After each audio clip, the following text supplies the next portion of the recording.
Bonjour à toutes et à tous et bienvenue dans ce nouveau PF Mercato. Aujourd'hui, on va parler d'un petit peu de toutes les rumeurs, de tout ce qui se passe autour du marché des transferts, avec peu d'avancées, mais quand même une actualité relativement dense. Vous l'avez remarqué, aujourd'hui, pas de Nico à côté de moi. Il reviendra bientôt. On le salue. En attendant, n'oubliez pas, bien sûr, le petit j'aime, de vous abonner.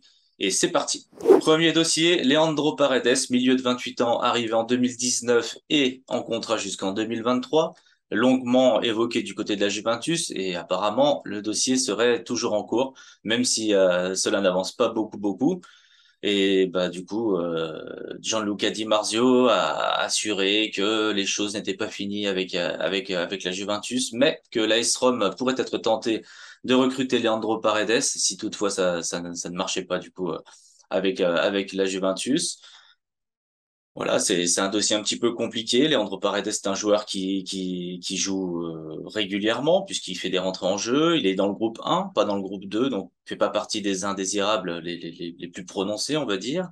Christophe Galtier a déjà dit que le joueur voulait jouer, donc un départ est toujours d'actualité, mais les choses, c'est vrai, n'avancent pas beaucoup.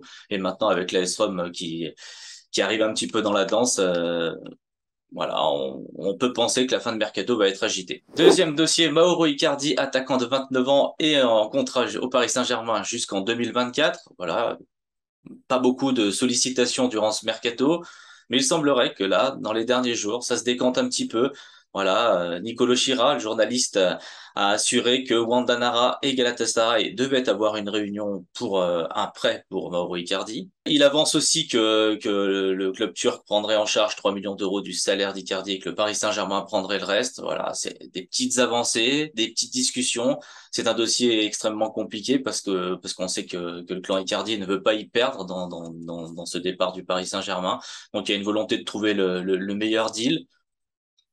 Clairement, Icardi n'entre pas dans les plans de Christophe Galtier cette saison. Il est dans le groupe 2, donc un départ d'ici la fin du mercato est fortement souhaité pour alléger le groupe, pour bah voilà, pour générer des fonds, abaisser la masse salariale, évidemment. Voilà, pour l'instant, ça fait peu d'informations, peu de nouveautés, mais quand même, peut-être une réunion entre Mauro Icardi, enfin, la femme de Mauro Icardi, Wanda Nara, son agent, et le club de Galatasaray. On espère que les choses vont avancer d'ici quelques jours. Autre dossier important, Keylor Navas, gardien de 35 ans et numéro 2 au Paris Saint-Germain depuis que Christophe Galtier a choisi son numéro 1 en la personne de Gianluigi Donnarumma. Depuis, Keylor Navas est régulièrement annoncé du côté de Naples. Naples l'attend, selon la Gazzetta dello Sport, il serait même la piste numéro 1 et enfin la seule piste pour le club napolitain. Voilà, l'opération elle pourrait se faire ce week-end. Voilà, on parle, c'est toujours très difficile de savoir vraiment quand les dossiers peuvent se concrétiser, mais en tout cas, Navas aurait, selon Alfredo Pedula, demandé des renseignements à Gianluigi Donnarumma sur la région de Naples, dont on sait que le gardien titulaire du PSG est originaire. Voilà, ça fait peu d'informations, ça fait des discussions.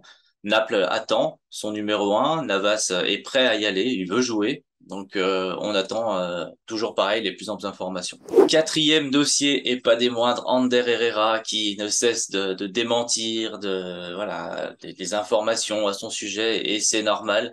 Voilà, le joueur n'apprécie pas trop le traitement qui lui est réservé, c'est évident. Voilà, donc milieu de 33 ans, et contrat jusqu'en 2024, devrait, selon le Marca et selon certains médias, bah, résilier son contrat avec le Paris Saint-Germain pour partir librement et du coup s'engager avec l'Atlético Bilbao avec lequel il a bien sûr un contrat de prêt. Voilà, il a déjà démenti plusieurs informations à ce sujet ces derniers temps, donc voilà, et on s'enflamme pas, mais c'est vrai que le départ du milieu de terrain se précise. Il a clairement plus sa place au Paris Saint-Germain, hein, d'après les derniers mots de Galtier, c'est compliqué.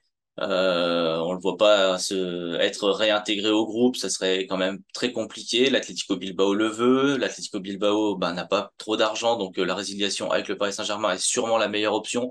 Il s'engagerait donc libre, il y aurait que le salaire à payer. Le joueur maintenant et le Paris Saint-Germain doivent évidemment se mettre définitivement d'accord pour une opération qui convienne aux deux parties. Voilà, toujours pareil comme pour Mauro Icardi, Ander Herrera est un joueur qui a longtemps dit qu'il voulait pas partir, donc c'est un dossier compliqué, mais bon, il reste quelques jours du mercato. Le joueur veut sûrement jouer. Ouais, il doit y avoir des possibilités, mais il va falloir aller vite. Encore un nouveau dossier, ça concerne les jeunes. Sekou Yansané, 19 ans, qui devrait prolonger au Paris Saint-Germain et finalement être prêté au FC Utrecht. Voilà, les discussions ont bien commencé, ont été bien entamées. On a peu d'informations. L'équipe annonce qu'il pourrait y avoir une option d'achat pour le jeune joueur. Voilà, on n'en sait pas beaucoup plus, mais encore Paris qui essaye aussi d'alléger son effectif aussi du côté des jeunes. On l'avait vu avec déjà le départ de Xavi Simons, de voilà, d'Eric Junior, d'Inaï Bimbe. Il y a plusieurs joueurs comme ça qui sont en partance et voilà, il reste quelques jours de mercato et ça s'accélère un petit peu. Et le deuxième dossier concernant les jeunes, c'est Édouard Michu, voilà, qui a commencé en Ligue 1 l'année dernière. 19 ans lui aussi, en contrat jusqu'en 2025. Voilà, qui n'est plus en odeur de sainteté au Paris Saint-Germain, malgré ses belles prestations, voilà ce qu'il avait réussi à faire. Galtier, Luis Campos ne semblent pas trop compter sur lui et selon Fabrizio Romano, Loïc Tanzi, Sunderland aurait ouvert les discussions pour le milieu parisien pour un départ durant ce mercato. Voilà, toujours pas beaucoup d'informations concrètes, mais voilà des intérêts, un intérêt de plusieurs clubs. Mais bon, Sunderland, c'est le dernier en date, celui qui marque des points, on va dire, dans le dossier. Voilà, relayé par des journalistes relativement fiables par rapport au mercato du Paris Saint-Germain. Donc un départ d'Edouard Michu cet été n'est pas du tout à exclure. Voilà, on aurait pu parler aussi de Julian Drexler qui n'a pas vraiment de point de chute durant ce mercato. Hein. On sait qu'il a au début du mercato potentiellement refusé des clubs en Angleterre. Il veut retourner en Allemagne. Il se murmure qu'il pourrait rester une saison au Paris Saint-Germain, voilà, n'ayant pas trouvé de point de chute. Et puis il y a Rafinha, voilà, un temps annoncé à l'Arabie, au Qatar, qui finalement, voilà, ça a été démenti. Puis la rumeur revient. Ces deux dossiers sont particulièrement compliqués puisque les deux joueurs ne croulent pas sous les offres durant ce mercato. Donc on attend voilà, de plus amples informations. Au niveau des arrivées, pas d'avancée sur le dossier Fabian Ruiz en attaque. On n'a pas trop de nouvelles, en défense non plus. On a juste au milieu de terrain la petite piste Carlos Soler, le milieu de 25 ans du FC Valence, qui pourrait tenter le Paris Saint-Germain en lieu et place de Fabian Ruiz. Mais voilà, c'est toujours, tout est soumis au départ cet été. On l'a bien compris, il reste des dossiers à conclure.